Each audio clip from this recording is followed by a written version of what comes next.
BCG unit வந்து complete ஆகிடுச்சு. நம்ம இப்போ கும்போணம் எஸ்கேஎஸ்ஆர்ஓ ஸ்ரீநகர் காலனி மதரசாவில் நம்ம இங்கே ஒர்க் பண்ணி கொடுத்துருக்குறோம். ஆல்ரெடி இந்த யூனிட் வந்து டிசம்பரில் ஃபிக்ஸ் பண்ணி கொடுத்தோம். அப்போ ஸ்டூடெண்ட் வந்து இங்கே அவங்க இருந்தாங்க, ஒரு கிட்டத்தட்ட ஒரு 15-18 பேர் வரைக்கும் இருந்தாங்க. 50 எல்பிஎஸில் கேட்டிருந்தாங்க, ஒரு 50 லிட்டர் மிஷின் போல் கவரிங்கில் கேட்டிருந்தா நம்ம டிசம்பர் மாதம் இந்த யூனிட் ஃபிக்ஸ் பண்ணி கொடுத்தோம். அது கிட்ட 2 சர்வீஸ் பண்ணி கொடுத்தோம்.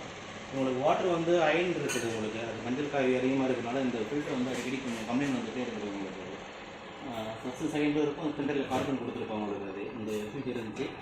இப்போ திரும்பவும் உங்களுக்கு ப்ராப்ளம் இருந்துச்சு, செக் பண்ணி பார்த்ததில் என்ன ப்ராப்ளம் இருக்குதுன்னு சொன்னாங்க. இப்போ நம்ம எப்பயுமே மோஸ்ட்லி வந்துட்டு டொமஸ்டிக் மிஷினில் வந்து சுல்நாடு வால்வு ஒன்று யூஸ் பண்ணுவோம், இல்லை ஆர்ஓடமே பார்த்தீங்கன்னா சுல்நாடு வால்வு ஒன்று யூஸ் பண்ணுவோம். அந்த சுல்நாடு வால்வு எப்படி இருக்கும் அப்படின்னா, அதோட ஸ்டெப்ஸ் எங்கே இருக்குன்னா, இன்லெட் லைன் நம்ம கொடுத்துருக்கோம் இல்லையா, அந்த இன்லெட் லைனில் யூனிட் போய்ட்டு யூனிட்டுக்கு முன்னாடி ப்ரெஷர் பம்புக்கு பக்கத்தில் வந்து அந்த சுல்நாடு வால்வு கொடுத்துருக்கோம். அந்த சுல்நாடு வால்வுடைய ஒர்க் என்ன இருக்குன்னு சொன்னால், நம்ம அடிப்பம்பில் எப்படி மேல்வாசல் கீழ்வாசல் யூஸ் பண்ணுறோமோ அதே மாதிரி தான் அந்த வாட்டர் லெவலை வந்து அது ஸ்டாப் பண்ணி நிறுத்தி வச்சுக்கணும்.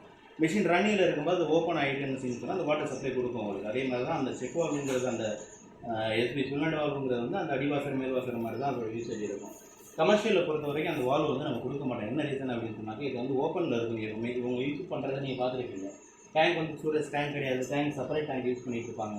அதே மாதிரி இதுக்கு வந்து ஆள் எப்பவும் பக்கத்தில் இருந்து தான் இதை ஆப்ரேட் பண்ணிப்பாங்க. அவங்கள மேனோட அதை பண்ணிக்கணும். அதை இதில் நம்ம செக் வால்வு வந்து நம்ம பண்ணி கொடுக்கலாம். பண்ணாத ரீசன் என்னென்னு சொன்னாக்கா, இப்போ உங்களுக்கு டேங்க்கில் வந்து ஃப்ளோட்டிங் வந்து கிடையாது, உங்களுக்கு ஆட்டோமேட்டிக் கட் ஆஃப் வந்து கிடையாது. இப்போ நம்ம கமர்ஷியல் டொமஸ்டிக் மிஷினாக இருந்துச்சுன்னா ஆட்டோமேட்டிக் கட் ஆஃப் கொடுத்து கொடுப்பாங்க. 8 லிட்டர் 12 லிட்டர் இந்த மாதிரி டேங்கோட கெப்பாசிட்டி இருக்கும், அதனால கட் ஆஃப் நம்ம கொடுத்துருப்பாங்க. உங்களுக்கு இதில் அந்த மாதிரி இருக்காதுங்கிறனால வந்து மேனோட இவங்க வந்து பவர் ஆன் பண்ணி ரன் பண்ணி யூஸ் பண்ணிக்கிறதா. பவர் ஆன் பண்ணி யூஸ் பண்ணும்போது நினைச்சாக்கா டேங்க் ஃபுல்லாக ஒரு டேங்க் இவங்க ஆஃப் பண்ணிப்பாங்க.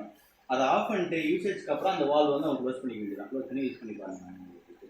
அதுதான் அது. இப்போ இது யூனிட்ல இருந்த கம்ப்ளைண்ட் இருந்துச்சுன்னா திரும்ப அதே போல் அவங்களுக்கு இருந்து அந்த டஸ்ட் பிரச்சனைனால தான் அந்த ப்ராப்ளம் இருந்துச்சு.